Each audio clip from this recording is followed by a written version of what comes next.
agree. Definitely going to stay here. Their chase of perfection doesn't mean that they are less self-confident. But it does. Welcome to Bridge the Gap, a show where we aim to build a bridge of understanding between opposing views. Each episode, you'll see our participants sit down to discuss some thought-provoking statements. The cosmetic industry takes advantage of people's insecurities. If they disagree with the statement, they'll leave their seat and allow those that agree to explain themselves. Those that disagree then return and express themselves to the rest of the group. I think most ethical doctors, though, will take a history from a patient. They'll ask them about their social status, their social history. Hopefully building a bridge of understanding. Let's see what happens.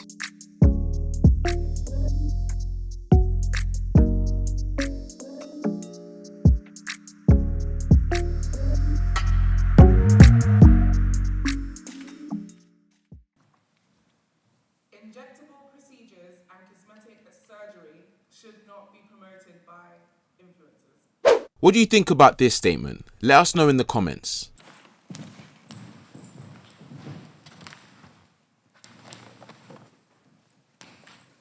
You can start. Okay. I feel like celebrities and influencers have a moral obligation for how they're influencing people, especially because there are so many young girls who spend a lot of time on social media. It's so accessible.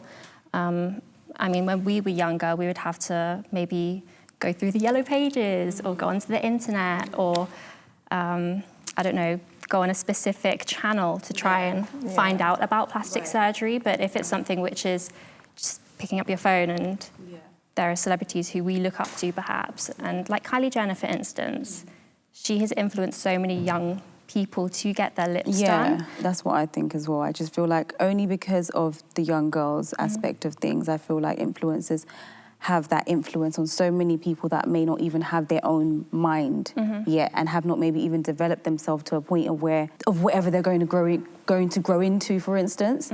Like, if I give an example of, like, say, I always wanted to get my boobs done when I was younger, and you know, I always wanted to get them done. But if I had an influencer or whatever, celebrities that I was watching, and they were like, get it done, or I got mine done, it was this March, or whatever, that might have maybe coerced me to go and get it done sooner. But then now, today, I wouldn't get my boobs done. I feel like with social media and with the life that we're in right now, with influencing and celebrities promoting something, I just worry for the younger generation and of who it's influencing to do things before their time, really, and without even really having time to really overly think about it or think about, I don't know, just think about just at least wait. I always say, if you want to do something, sit on it for a while, especially if it's to your body or anything like that, or maybe if it's for women or have a child or two. I would have wanted to, like I said, with my boob situation, I'm so glad I did get it done now. Would I get any other things done? Maybe, maybe not, I don't know. But when it comes to that in particular, I just, worry for the younger generation that don't have their own, they haven't grown into the woman that they want to be. Yeah, like they haven't developed their mind yet. Right. So they kind of just scroll on Instagram and then they see it and they're just like, I want to do that. Yeah. They might discuss it amongst their friends. They're all around the same age. Right. And then they just want to do it. So and just go ahead without even thinking properly about it or even waiting and let your body develop, really. That's my thing. It's about waiting. If there was a specific age restriction for a post, then I think that's slightly different. You know, you might not be able to see the post if you're not a certain age. 100%. But then that means that social media sites, you might have to put like identification, like your passport or something in, just to actually make sure that the person behind the account is the age that they are, instead of just faking it. Yeah, that's my thing. Just the younger generation, that's all that. I think the most important thing is just having that strong core of self-esteem. Yeah. And a lot of young people, they don't have that parental guidance to help them build that from a young age, and it can really influence young people in a detrimental way. Yeah. Or even if an influencer was going to promote something, maybe they should have had the surgery a good 3 years ago. Like have a time frame, because sometimes you think about it, you have like influencers that maybe will have a service done, and of course they'll be like favoured to make sure that their service is amazing, because obviously they're the ones that will be promoting and being the advert of that surgery, that's treatment or whatever the case is. So sometimes they even have faults within that surgery that they do. But maybe if they wait a bit before they promote it and then tell other people, okay, this is what I got done, I love it, this is what happened, these are the cons, pros, whatever the case is, maybe that might be a bit better. Maybe like have like a year clause or 2-year clause, something, I don't know. Yeah, but anything it's just, can go wrong within that time period. Right. So. I don't know, yeah. But breasts, for instance, when you get them done, they tend to rupture about the 10, 15 year... Sorry, they don't tend to rupture, but they can rupture the longer but then I think wait. things like that, I think that doesn't... Not that it doesn't matter, but I think that's more of a thing. I don't know. I'm not really deep in the surgeries. I don't know how it actually fully works. But even with that, that's different. If it was like 7, 8 years later and it ruptured, you couldn't blame the influencer because they promoted that person, if that makes sense. It just might not be a quality surgeon, though. I don't know, to be honest. I actually don't know how that works. I don't know what causes ruptures and stuff like that, so I can't really speak on that, to be honest. So we're going to have the people that disagree come back in now, please. Yeah. For those of you that disagree, if you could turn to the surgeon and discuss amongst yourselves. Right, guys, what have you got? Are any of you influencers here? No. Okay. Are you an influencer for your plastic surgery account? The reason I disagreed with the statement was because the word influence wasn't defined, or there were many reasons why I disagreed with it. Because we all have our influences. We have our social influences, we have our business influences, we have our family influences, and that circle of influence can extend as wide as you want it to, depending on how you promote yourself. And if we're going to deny people free speech and free expression to say, this is what I've had done, this is who I went to, I've had a really nice result, I'm very happy with this result. And if you are interested in having something similar to what I had, go and see this person, then I don't think it's a good idea to stop people from expressing themselves. Now, you could argue that people who are so-called influencers are having treatments without charge. But I would say, as a surgeon, if I see a patient, I take a history, I ask them a few questions, I examine them, I consider options, and I give them time to make a decision based on what they don't like about themselves and what they're hoping to achieve. And if they've then made a decision to go ahead with a treatment, then I will do that treatment if they're accepting of the risks. The money is a separate issue altogether.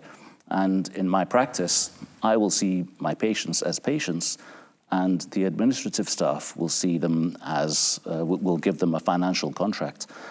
I have no influence on what they pay, but I do know that I'm going to be looking after my patients. So you could argue that, your influencers are those people who don't pay for their food in a restaurant. They don't pay for their fillers if they're getting fillers. They don't pay for their holidays if they're being asked to go on holiday somewhere. But actually, once you take money out of the equation, then they're patients, and you cannot stop people from wanting to be their best and seeking these treatments out. I agree. No, I don't have a problem. That's something I don't have a problem with that. I think that's fine. My thing is only the fact that maybe an influencer receiving surgery and then, because really it's not, even though, because I do like some touch of influencing where I would get things for free, like beauty brands and stuff like that, and I would like talk about it. So it's the same sort of thing. And it's not for free because they're still creating content in that sense. However, my only thing is when it comes to the surgery, and this might be, if they have to promote it,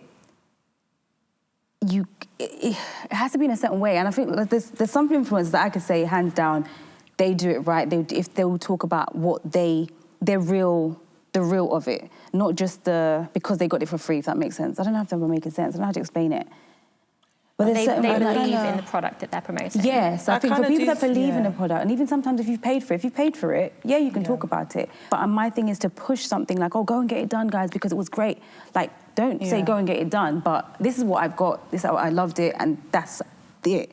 But not to, like, advertise to, like, come like, this is my discount code, come. I see the influencing as a job.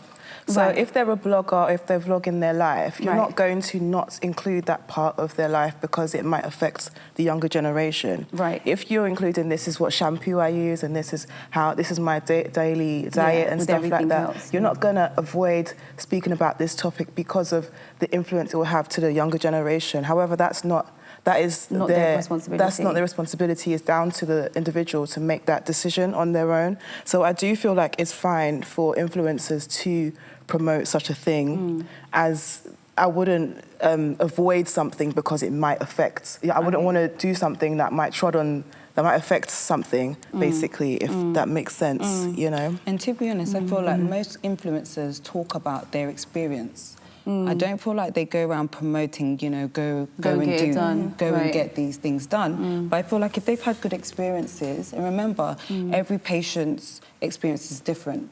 So if they so happen to be an influencer and they start discussing things about what they've had and it was good, they're going to talk about it. And obviously, some of them do have contracts, so it's, you know, an exchange of service. You know, if I give you this, then you have to do this. But it's never forced upon. It's something that's been spoken about. They usually know exactly what's going to happen. And just like Tamer said, is it Tamer, right? Yeah. They're treated as everybody else. I know there's often conversations where people say that influencers get special treatment. Well, for the people that I inject, it's not the case. It doesn't matter whether you're a paying customer or not a paying customer. You're going to do consultation forms. We're going to find out what your history is. We're going to know as to whether this works for you or not, etc. But that's because you conduct a good and professional service, and I can say from first hand, having either hair treatments, nails, whatever the case is, and because I'm coming as free to create content, they have not treated me the way they've treated my sister or my cousin that I've referred them to after. So I definitely agree that not everybody's like that, not 100% not, but there is that circle of that would maybe have, and when it comes to something like surgery, and I think that's just such a big, I don't know, maybe it's just, I don't know, I think it's it's more of a life-changing situation. I would agree with some things, and I would say that no person should have any kind of influencing factor that is going to push them into having surgery, and that decision is made for them in an unethical manner. In other words, there can be we can't promote things so that people will have surgery. We can't influence people to have surgery. We can't say to them, look, if you have surgery, I will do this in return. Yeah. And that is wrong. So if that is happening in and around the UK, I don't think any other plastic surgeon would agree with that. For me, it's just, I don't know, because the thought, maybe it's my own conscience, like in terms of if I put something out and someone's like, oh yeah, I got that because you said this, because you said you loved it, or whatever the case is. Because even when I talked about getting fillers done, I said, some people always ask me, have I had fillers in or whatever? And I was like, I haven't done it yet. I'm not opposed to it. But when I get that done, will I actually say, but I hear what you're saying, because if you're promoting everything else, it's your life.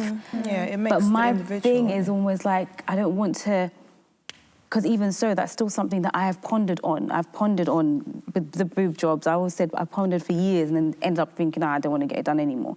I would rather have my own journey with it, and I don't want to influence anybody or to be like, oh, I got it done because you told me to get it done. I feel like it's a perception thing. You'd mentioned about Kylie Jenner telling people that she's had her fillers done. I have not recalled her personally saying she's ever got anything done. I remember her saying she'd taken them out at one point. Yeah, I remember taking them out, but yeah. But even so, if someone looks at someone and say, this is how I want to have my lips done or face done or whatever it is, as a practitioner, you know, people's anatomy and physiology is completely different. So I feel like it also depends on where you're going to. as to whether they can actually get that outcome. And if influencers or people who have a influence decide to now go and tell their story, it's not really the fault of the influencer. Yeah, if they then go and decide to take on these services. Right. Yeah, I think it's a really complex No, it's issue. definitely not their fault. I don't think it's ever their fault, 100% not. But the question was more so like, should they or shouldn't they? I think... But how are they any different to someone who's not an influencer, just sharing their experience? Because they have influence. But we all have influence. Yeah, to some degree. But if you have 500,000 people and 50,000 of them really care about who you are, what you do, where you eat, they follow your every move, you do need to think about how potentially you are shaping other people's minds. I mean, the issue is with social media, this is why people always say how social media isn't reality, and it's because some people, when they log onto their phones, they look at someone's profile and they try and mimic that lifestyle. It's like a lifestyle. So they feel like if I get this done, then it's going to make me happy. And fundamentally, it's not. Like you were saying earlier, you're either a happy person or you're not. And you either have a strong sense of self or perhaps you don't. And that's something which you need to work on before just trying to fix yourself.